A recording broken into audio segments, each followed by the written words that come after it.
This recruiting tip is brought to you by the Carolina region, an affiliate partner of the AVCA.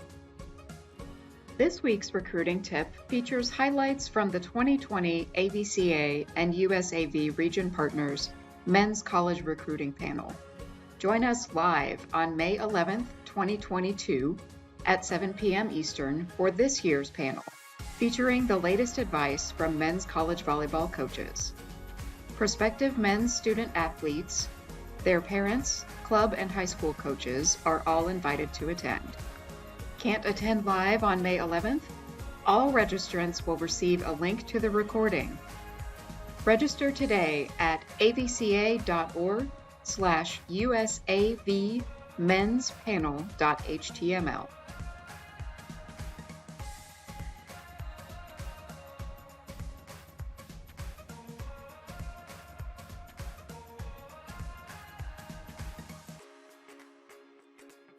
Email is definitely a great way. Definitely proofread it, please, to make sure that you have the right coach's name, the right college's name. We think that's very important. A well-structured email tells us a lot about you as a person. For me, like, email is always the best way. So just reaching out, obviously having a highlight film and making contact that way, giving us opportunity, obviously, to go watch them play in person, which is not the case currently, but email is generally the best way for me to start. We love to have film, but also your coach's contacts, I think, is very important as well. So being able to get us in contact with your coaches too, just so we can have a little bit more information to work with. Definitely GPAs. Make sure you add the GPAs in there too. We want to know how you're doing in high school.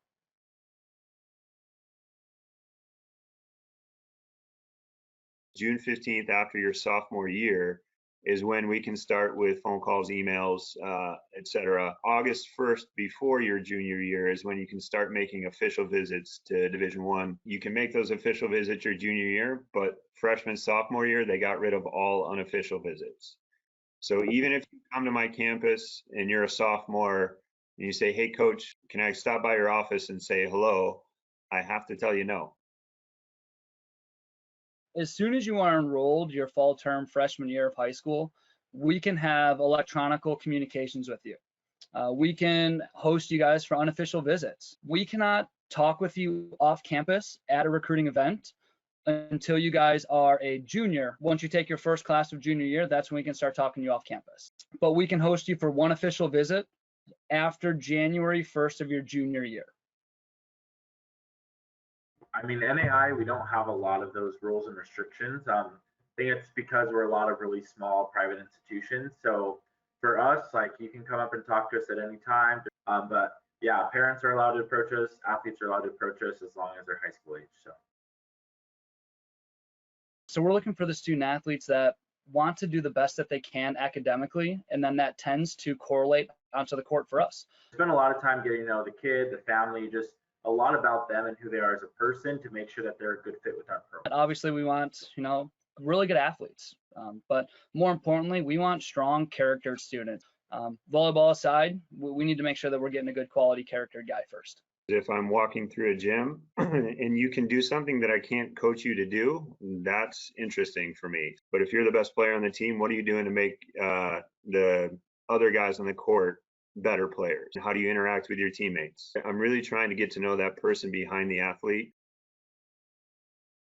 With the social media stuff, be aware of what you're doing and who can see it, because we can all see it, and we will probably check it out at some point. I've walked by courts and I've seen guys that we really liked and their coaches talking and they look disengaged, or they're looking the other direction, or they're having side conversations not related to volleyball.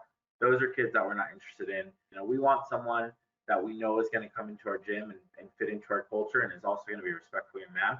But something to keep in mind when you're putting together your recruiting videos and your highlight tapes is the music choices they played in the highlight video. We don't want profanity on there. The on-court demeanor matters a lot. It's a sport, so you're going to have your hothead moments. As long as they're not happening often. If I have to have a phone call with you where I do all the talking, that's not great for me. It shows kind of a lack of interest. Be prepared for those communications. If you have a call scheduled with a coach, maybe know something about their university or their background. The first one that you're going to send to me should be in the first 30 seconds, something that makes me go, okay, you got my attention. So maybe your best plays, whatever you think your best attribute is, put it front and center first. I would have maybe full games prepared, and maybe have even full matches prepared where you feel like it was a good competitive match. I want you to see it play against really good competition because that's more beneficial to me than watching you play against somebody who's not up to your level. Like, don't show us the same clip. We get a lot of film where the hitter hits every single ball across court, or the setters, every single ball is a perfect pass or a free ball transition. So we want to see the game. Like, we want to see what you can do. How do you better the ball? How do you make the play better? How hard are you working to get in the right position? We want to see your top 10 in that initial video. We want to go, wow, we want this kid. I've had a lot of athletes that use outside recruiting services to contact me. Whether you just send me a YouTube link or that service, either way is fine. I can't say that I spend a lot of time using it. I just rely a lot on athletes contacting us or kids that we see within competition. We use recruiting services.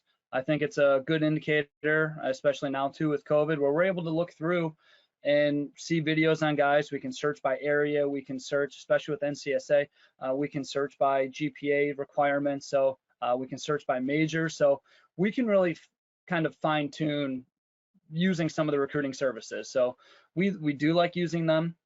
We're also a fan of just getting raw footage from you or a couple highlights without using the recruiting service. I watch, I'll watch it and I'll take communication through those vendors, but I don't usually go out to those vendors to kind of search their database for different recruits.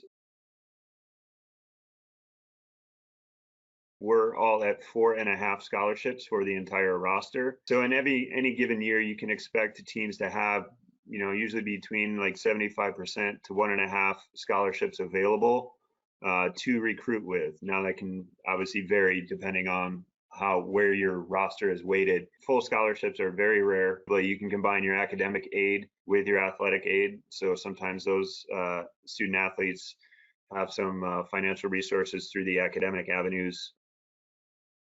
With the NCAA Division III, all institutions do not offer athletic scholarships. Things that we look at from the institutional side is where are your grades? What were your high school transcripts like? The Division III is more focused on the academic side and the internship and business side and what you're going to do after you graduate.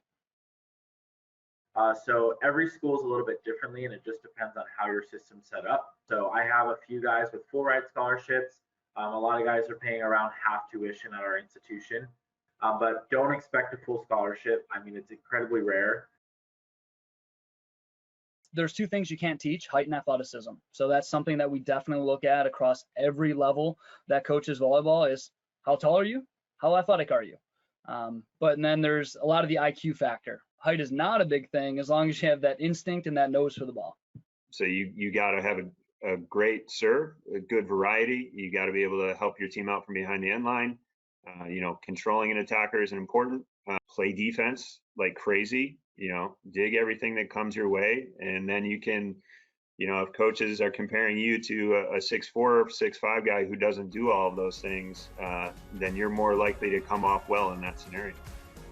Remember, register for the 2022 Men's College Coaches Recruiting Panel. The link can be found at avca.org/USAV menspanel.html. And that's your recruiting tip of the week. Thanks for your membership in the Carolina region.